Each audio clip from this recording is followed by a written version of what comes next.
किसी भी अमल के कबूल होने के लिए शर्त ये है कि वो सुन्नत मुस्तफ़ा सल्लल्लाहु अलैहि वसल्लम के मुताबिक हो। अगर वो काम रसूलुल्लाह सल्लल्लाहु अलैहि वसल्लम की सुन्नत के मुताबिक नहीं है तो वो काबिल कबूल नहीं है, वो काम मरदूद है। तो हम आज देखेंगे कि प्यारे महबूब सल्लल्लाहु अलैहि वसल्लम ईद की नमाज कैसे पढ़ते थे, सही सुन्नत तरीके के मुताबिक ईद कैसे है। तो ईद की नमाज वो दो रखते ही पढ़ी जाती हैं, वो ईद उल अज़हा हो या ईद उल फ़ितर। फ़र्क सिर्फ इतना है कि ईद में बाकी नमाज की निस्बत ज़ायद तकबीरें कही जाती हैं, इजाफ़ी तकबीरें कही जाती हैं। और वो तकबीरें कितनी हैं? उम्मुल मोमिनीन सैयदा आयशा रज़ी अल्लाह तआला अन्हा से रिवायत है, वो बयान करती हैं कि काना रसूलुल्लाह सल्लल्लाहु अलैहि वसल्लम युकब्बिरु फिल फित्री वल अज़हा। रसूलुल्लाह सल्लल्लाहु अलैहि वसल्लम ईद उल फितर में और ईद उल अज़हा में तकबीरात कहते थे। फिल ऊला सबा तकबीरातिन, पहली रकत में 7 इजाफी तकबीरें कहते थे। वफ़ी सानियति खमसन, और दूसरी रकत में 5 इजाफी तकबीरें कहते थे।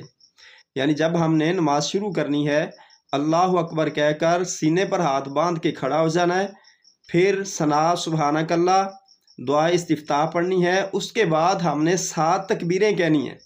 खड़े खड़े हाथ उठाएंगे, अल्लाह अकबर कहकर सीने पर हाथ बांध लेंगे। इसी तरह सूरत फातिहा से पहले पहले पहली रकत में 7 इजाफी तकबीरें कहेंगे।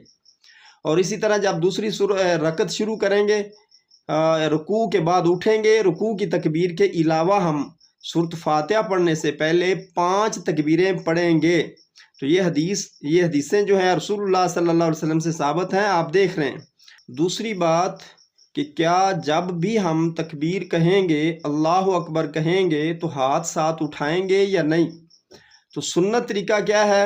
हज़रत अब्दुल्ला बिन उमर रज़ी अल्लाह तआला अन्हु बयान करते हैं, काना यरफ़उहुमा फ़ी कुल्ली तकबीरतिन युकब्बिरुहा क़ब्ल रुकूई हत्ता तनक़ज़िय सलातुहु।